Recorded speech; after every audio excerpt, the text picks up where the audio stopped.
ఇదైతే బుధవారం అండి. మార్నింగ్ దోసలేసి టమాటా చట్నీ చేశాను. అంటే అంతా అయిపోయాక వీడియో తీశాననమాట. ఇవి అయితే బిర్యానీకి సంబంధించిన ఐటమ్స్ అనమాట. స్టవ్ కూడా రెడీ పెట్టేశాను, సింగిల్ స్టవ్. చికెన్ కూడా రెడీగా ఉంది.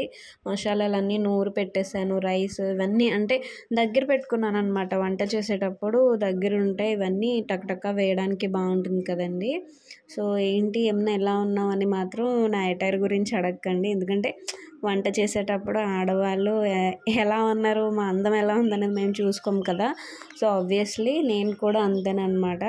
తర్వాత దోశలన్నీ తిన్నారు కదా, సో చుట్టాలు ఉన్నారు కదండి, డ్రింక్స్ అయితే ఇచ్చేసాను. పిల్లలు కూడా నాకు కావాలి అని అల్లరి చేస్తున్నారు.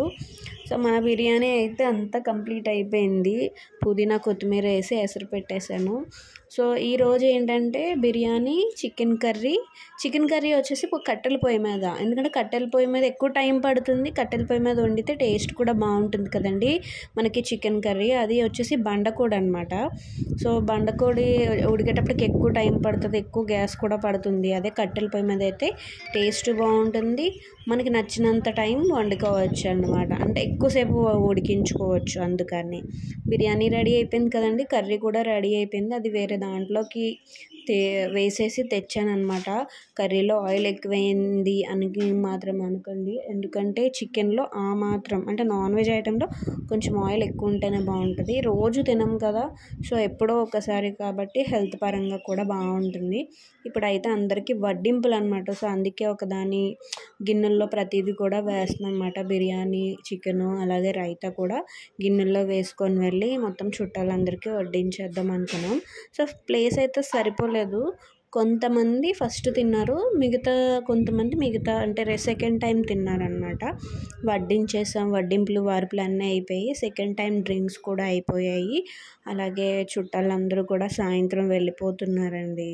బాధ అనిపిస్తుంది. ఎందుకంటే ఒకేసారి సందడిగా నీళ్ళు అందరూ వెళ్ళిపోయాక చాలా బోసిపోతుంది కదండి.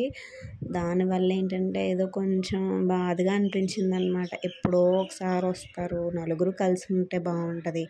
మేబీ పండగలు అందుకే కనిపెట్టారేమో అండి, నలుగురు ఒక దగ్గర ఉండి చక్కగా ఫెస్టివల్ని సెలబ్రేట్ చేసుకోవడానికి బాగుంటుంది కదా. చెప్పాను కదా వెళ్ళిపోతున్నారని.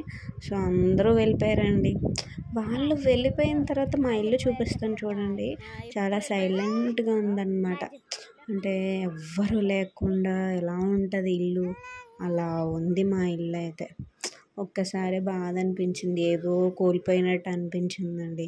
లిటరల్గా చెప్పాలంటే ఏడుపు కూడా వచ్చింది. మా అత్తయ్య వాళ్ళు వెళ్ళిపోయేటప్పుడు అయితే ఇంకా ఏడుపు వచ్చింది. ఉండమని బతిమాలుతాం కానీ వాళ్ళైతే ఉండలేరు కదా ఎన్ని రోజులు.